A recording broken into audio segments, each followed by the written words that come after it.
வணக்கம் நேயர்களே, ஆஸ்ட்ரோ பக்தி தாட்ஸ் என்ற சேனலின் மூலம் உங்களை சந்திப்பதிலே பெருமகிழ்ச்சி அடையும் நான் உங்கள் நண்பன் doctor KR Ramesh, Prajapati financial astrologer. பொதுவாக கிரகங்கள் நேர்கோட்டு பாதையிலே தொடர்ந்து பயணித்து கொண்டிருக்கும், கிளாக் வைஸ் அப்படின்னு சொல்லுவோம். இது எப்பொழுதெல்லாம் திரும்புகிறதோ அதை வக்ரம் என்று சொல்லுவோம். அப்படின்னா என்னென்னா ரிவர்ஸ், ரெட்ரோகேஷன் அப்படின்னு இங்கிலீஷில் சொல்கிறது. எப்படி இந்த நிலை வருகிறது அப்படின்னாக்க, பூமியிலிருந்து ஒரு நம் பார்வையாக பார்க்கும்போது அது திரும்புவது போல மாயத்தோற்றம் கொடுக்கும் என்பது ஆராய்ச்சியின் முடிவு. ஆனால் நமக்கு ஜோதிட அடிப்படையிலே அந்த திரும்புவதனால் வரக்கூடிய விளைவுகள் என்ன என்று பார்க்கும்போது விளைவுகள் விபரீதமாகத்தான் இருக்கிறது என்பதையும் உணர்ந்து கொள்ள விடுகிறது. குறிப்பாக குரு, செவ்வாய், சனி, ராகு, கேது இவர்களுடைய ரெட்ரோகேஷன், அதேபோல் சுக்கிரன் இவருடைய திரும்புதல் நமக்கு மிக பாதிப்புகளை ஏற்படுத்தும் அப்படின்றோம். நார்மலாக ஒரு சொலவிட உண்டுல, சுக்கிரன் வக்கரிச்சுக்கிட்டா மாதிரி இருக்கான் அப்படின்னு சொல்லுவோம். அப்படின்னா என்ன அர்த்தம்? ஒரு வக்கர நிலை அவர்களுக்கு பாதிப்பு ஏற்படுத்துகிறது அப்படின்னு தெரிகிறது. அப்படிப்பட்ட ஒரு கால நிவர்த்தி வேண்டும் என்ற எண்ணத்திலே தான் நாம் இப்பொழுது பயணித்து கொண்டு இருக்கிறோம். ரிஷபராசியிலே குரு வக்கரித்து வைத்திருக்கிறார். அந்த வக்கரம் நிவர்த்தியாகக்கூடிய காலகட்டம் இதோ வந்துவிட்டது. வரும் பிப்ரவரி மாதம் 4ஆம் தேதி மதிய வேளையிலே குரு தன்னுடைய வக்கர நிலையை முடித்து கொள்கிறார். அதாவது ரோகிணி நட்சத்திரத்தின் 4வது பாதத்திலே வக்கர நிவர்த்தியை முடித்து திருப்பி பழைய டர்னருடன் வருவார். இந்த கிரகங்களிலே பார்க்கும்போது வெளிவட்ட பாதை, உள்வட்ட பாதைன்னு சொல்லுவோம். எதுவெல்லாம் பூமிக்குள்ளார சுற்றுறது, பூமியை விட்டு வெளியில் போகிற பாதையில் பார்க்குறதுன்னு பார்த்தா இந்த குருவும் சனியும் வெளிவட்ட பாதையில் இருக்கக்கூடிய கிரகங்கள். அப்போது பாதிப்பு அப்படின்னு பார்த்திங்கன்னா பூமிக்கு அந்த வெளிவட்டத்தில் இருந்திருக்கும். அதுவும் இந்த குருவானவர் தனகாரகன் என்ற அடிப்படையிலும் குடும்பக்காரகன், அதான் குழந்தைக்கு காரணம் அப்படின்னு சொல்லுவாங்க. குரு பலம் வந்துட்டான்னு கேட்போம், திருமணம்லாம் நடக்கிறதான்னு பார்ப்போம். இப்படிப்பட்ட பல விதத்திலும் அன்றாட தொழிலிலும் நம்மளுடைய குடும்பத்திலும் அன்றாடம் நமக்குடைய ஒரு வளர்ச்சியிலும் இது இந்த குருவுடைய பாதிப்பு நம்மளை இருக்கும். அதனால் இந்த நிவர்த்தியானது ரொம்ப முக்கியமாக பார்க்கப்படுகிறது. குரு இதுக்கப்புறம் பர்மனெண்ட்டாக ஒரு நிலையிலிருந்து, ரிஷபத்திலிருந்து மிதுனத்துக்கு பெயர்ச்சியும் உண்டு இந்த வருடம். அது நம்ம பிறகு பார்ப்போம். தொடர்ந்து நாம் காண இருப்பது வக்ர நிவர்த்தியினால் வரக்கூடிய பலன். வணக்கம் மிதுன ராசி நேயர்களே. புதனின் சாரத்தை கொண்ட இந்த ராசிக்குள்ளே மிருகசிரீஷம் நட்சத்திரமும், திருவாதிரை நட்சத்திரமும், புனர்பூச நட்சத்திரமும் உண்டு.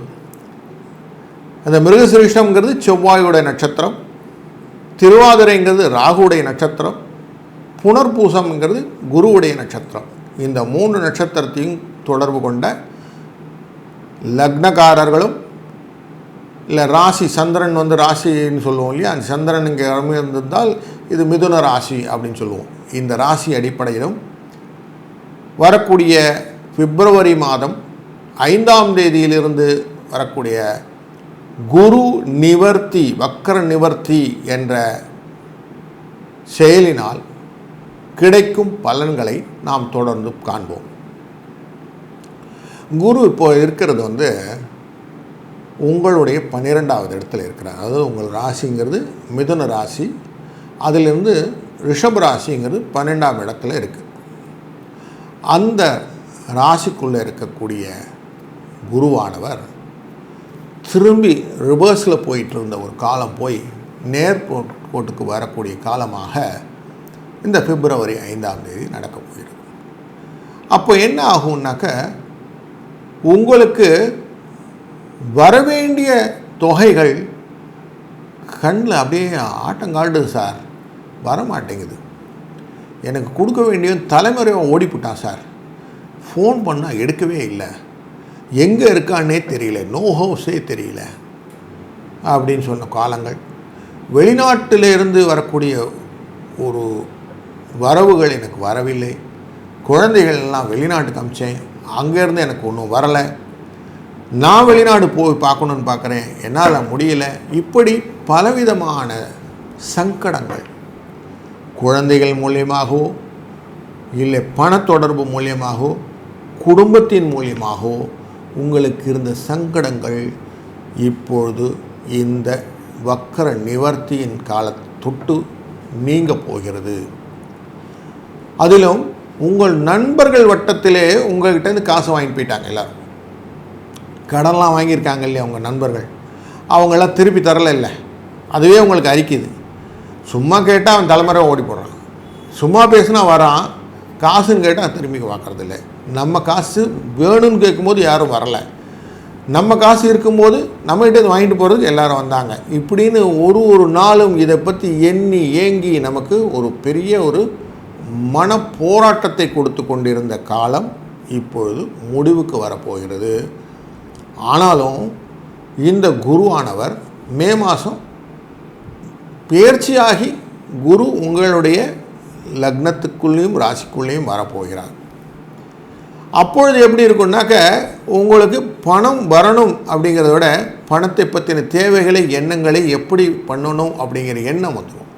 ஆனால் இப்போது பணம் வரதுக்கான எண்ணங்களையும் ஓட்டத்தையும் நீங்கள் சரிபடுத்தி கொள்வீர்கள். அதாவது எப்படி புரிஞ்சுக்கணுன்னா, 12ஆம் இடங்கிறது மறைவு ஸ்தானம். இங்கே உங்கள்கிட்ட பணம் வாங்கினா மறைந்து போயிருக்கான்னு அர்த்தம். உங்கள்கிட்ட காசு இல்லை காசை ஏமாற்றிட்டான் அப்படிங்கிற கடன் வாங்கினோருடைய லிஸ்ட்டு பெருசாக இருக்கும். அந்த கடன் எல்லாம் இப்போ உங்களுக்கு திருப்பி கிடைக்கக்கூடிய ஒரு வாய்ப்பு இந்த நிவர்த்தியின் பலனாய் கிடைக்கும்.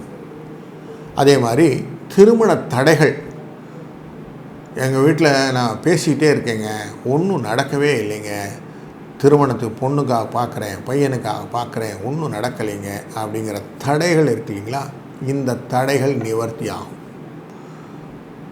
குழந்தை பேரே இல்லை, மகப்பேருக்காக நான் இங்கே போகிறேன், ஹாஸ்பிட்டல் போய் பார்க்குறேன், அந்த ஹாஸ்பிட்டல் போய் பார்க்குறேன், எதுவும் நடக்கலை அப்படிங்கிற சின்னரியம் இருக்கு இல்லையா, இதுவும் நிவர்த்தி ஆகும். அதிலும் இந்த குரு உங்களுக்கு 10ஆம் இடத்துக்கு தொடர்பு கொண்டு வரும். தொழில் சம்பந்தப்பட்ட விஷயங்கள் எல்லாம் தடையில் இருக்குது. சம்பள உயர்வே இல்லை.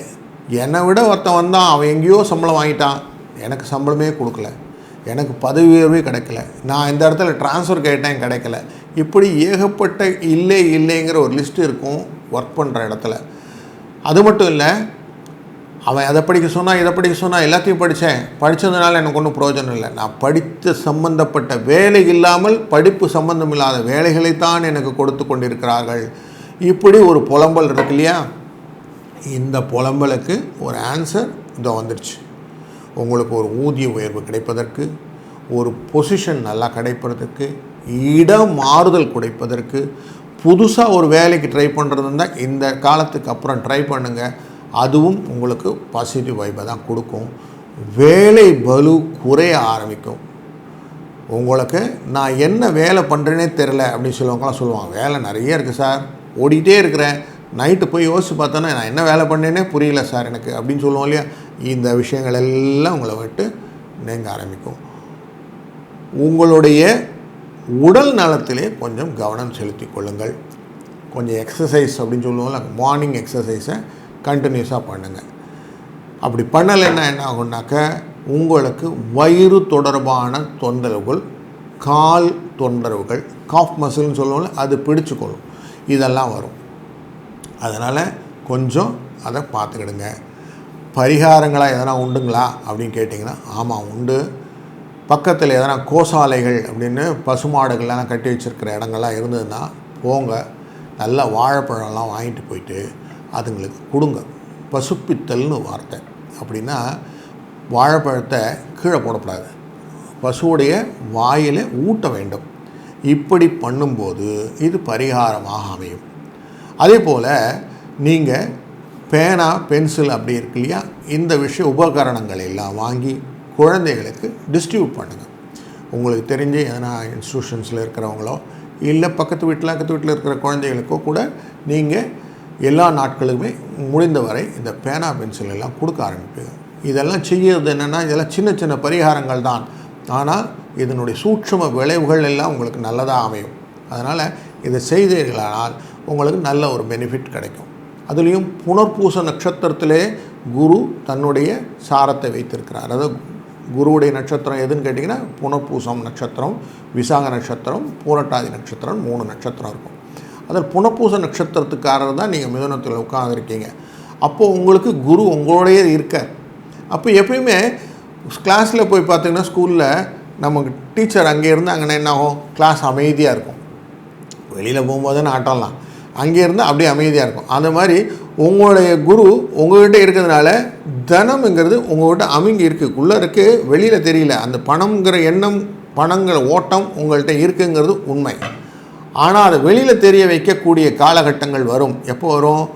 இந்த குரு மிருகசிரீஷம் அப்படிங்கிற நட்சத்திரத்தை தொடும்போது உங்களுக்கு தைரியம் வரும். சரி, பணத்தை வச்சு எதனா தொழில் தொடங்கலாம், புதுசாக எதனா வியாபாரத்தில் இறங்கலாம், அப்புறம் கடையை விரிவுபடுத்தி கொள்ளலாம் அப்படின்லாம் எண்ணம் வரும். இந்த எண்ணங்கள் எல்லாம் நிதானித்து பிளான் பண்ணி ஒரு தடவைக்கு 4 தடவை அனுபவமாக இருக்கக்கூடிய ஒரு பெரியவரிடம் கேட்டு வைத்து கொண்டு நீங்கள் செய்தீர்களானால் இந்த குரு நிவர்த்தியானது உங்கள் வாழ்க்கை தரத்தை மாற்றி ஒரு நல்ல பாதைக்கு மாற்றிவிடும். அது மட்டும் இல்லை, இந்த குருவானவர் உங்களுக்கு ஒரு வசதியும் வாய்ப்பையும் அளிக்கவிருக்கிறார் என்ற ஒரு நல்ல செய்தியுடன் வாழ்க வளத்துடன். கடகம் ராசி நேயர்களே, குரு வக்ர நிவர்த்தி பலன் உங்களுக்கு எப்படி இருக்குது அப்படின்னு பார்க்க போகிறோம். குரு உங்களுடைய ராசியிலே பூச நட்சத்திரத்திலே உச்சத்தை தொடுபவர். குரு தனகாரகன். குரு பொன் அப்படின்னு சொல்கிறோம்ல, கோல்டு, இதுக்கான அதிபதி. குரு குழந்தை பாக்கியத்தை, திருமணத்தடை நீக்கக்கூடியவர், வளர்ச்சிகளை கொடுக்கக்கூடியவர். நீங்கள் வாழ்க்கையிலே வளர வேண்டுமென்றால் குருவின் ஆசி வேண்டும். அதனால்தான் மாதா பிதா குரு தெய்வம்னு வச்சாங்க. அம்மா அப்பா 2 பேரும் நமக்கு குருவை காட்டி கொடுத்து குருவின் மூலமாக தெய்வத்தை அறிவது அப்படிங்கிறதுனால இந்த சீக்வன்ஸை வச்சு கொடுத்தாங்க. அப்படி நமக்கு தாய் தந்தையரால் காட்டப்பட்ட குரு நம்மளுடைய அன்றாட வாழ்க்கையில் பிரகஸ்பதி அப்படின்னு சொல்லுவோம். இந்த நவகிரகத்தில் இருக்கக்கூடிய குரு. குரு தட்சிணாமூர்த்திங்கிறவர் வேறு. அவர் சிவஸ்வரூபம். சிவனுக்கு நிறைய சொரூபங்கள் உண்டு, அதிலே தட்சிணாமூர்த்தின்னு ஒரு சொரூபம் உண்டு. இந்த குருவானவர் பிரகஸ்பதி என்ற நவகிரகத்தில் இருக்கக்கூடிய குரு. இவர்தான் பெயர்வார் ஒழிய தட்சிணாமூர்த்தி பெயர்வதில்லை. இந்த கன்ஃபியூஷன் எல்லாருக்கும் உண்டு. அதனால் அந்த இதை கிளியராக சொல்லிவிடுவோம். இது பெயர்தலுக்கு பிரகஸ்பதி தான் பெயர்வார், தட்சிணாமூர்த்தியிலே. இது கிரகம் பெயர்ச்சி உண்டு. இது ரெட்ரோகேஷன் கூடிய அந்த வக்ரமும் உண்டு. தட்சிணாமூர்த்தி வக்கரத்தை கொள்வதில்லை. ஆனால் அவருக்கு கீழே ஒரு 4 பேர் உட்கார்ந்துருக்காங்க இல்லையா, அதனாலே அவர் குருன்னு எடுத்துக்கிறோம். அவரும் குருவாக எடுத்துக்கிறோம். எப்போன்னா பரிகாரத்தின் நிமித்தமாக ஒரு குரு, உலகத்தின் பெரிய குரு யார் அப்படின்னு போயின்னா சிவனே குரு அப்படின்னு வைக்கிறோம். சுவாமி மலையில் போனால் முருகனே குரு அப்படின்னு சொல்கிறோம் இல்லையா. அந்த மாதிரி குருவை நம்ம வர்ஷிப் பண்ணுறதுக்காக எடுத்துக்கொள்ள விஷயந்தான் இந்த தட்சிணாமூர்த்தியை எடுத்துக்கொள்வது. ஆனால் பரிகாரங்கள் நிமித்தமாக பண்ணும்போது நாம் பிரகஸ்பதி என்ற அந்த நவகிரகத்தில் இருக்கக்கூடிய அந்த குருவுக்கு பண்ணுவது தான் உசிதமானது. இந்த குரு, அந்த பிரகஸ்பதிங்கிற குரு தான் இங்கே கடகத்திலே உச்சத்தை தொடுகிறார். அப்படின்னா என்ன அர்த்தம் அப்படின்னாக்க, இது இன்னும் சிம்பிளாக புரிஞ்சுக்கணுன்னா, தங்கம் விலையெல்லாம் பார்க்குறோம். தங்கம் விலை ஏறிட்டே இருக்குது சார், எப்போலாம் இறங்குமா அப்படின்னு ஒரு கேள்வி உண்டு இல்லையா. எப்போ ஒரு கிரகத்தினுடைய நிலை உச்சத்தை அடைகிறதோ அங்கே வீழ்ச்சி உண்டு. அப்போ எங்கே ப்ரைஸிங் அப்படின்னா, ப்ரைஸிங் மெக்கானிசத்தில் டிமாண்ட் அண்ட் சப்ளைன்னு ஒன்று உண்டு.